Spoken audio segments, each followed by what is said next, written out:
Parents have a month to decide if they want to bring their student back in person or do full distance learning. If you decide to opt out of in-person and do distance learning instead, it may be for the whole year, a decision some parents say isn't easy to make right now.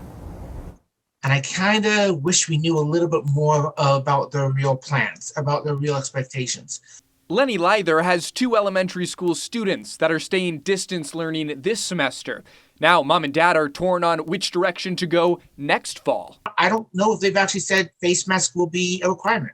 What if our numbers start going back up to 15%? But it'll be a quick sign up for parents like Bailey Bichetto, whose son in elementary school already returned full-time earlier this month. I kind of just assumed that everyone would be ready to go in the fall. So I'm very glad to hear that news because it would have been difficult to try to go backward from here.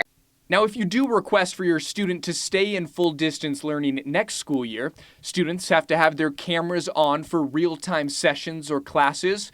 For kindergarten through 2nd grade, middle and high school, that's an hour to an hour and a half per course every week. For 3rd through 5th grade, up to 2 hours. We kind of need to know the amount of students that are wanting that first, and then we can develop a staff around that. Sierra Vista principal John Anzalone says there are 2 options for distance learning that secondary education schools like his are weighing right now.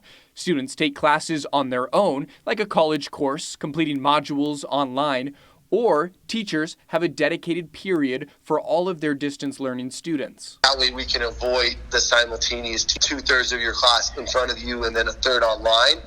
Lyther does want his kids to return to the classroom, but having to commit now, potentially for the whole next school year, he doesn't think is right.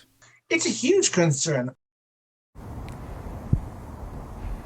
Now, there are some classes that won't be offered as a distance learning option. Also, schools will have the option to move a student from distance learning back in person if they are struggling. Now, our School Watch coverage continues ahead at 10:30. The memo Fox 5 obtained that about a plan to get students who fell behind back on track in the classroom this summer. I'm Drew Andre, Fox 5 News, local, Las Vegas.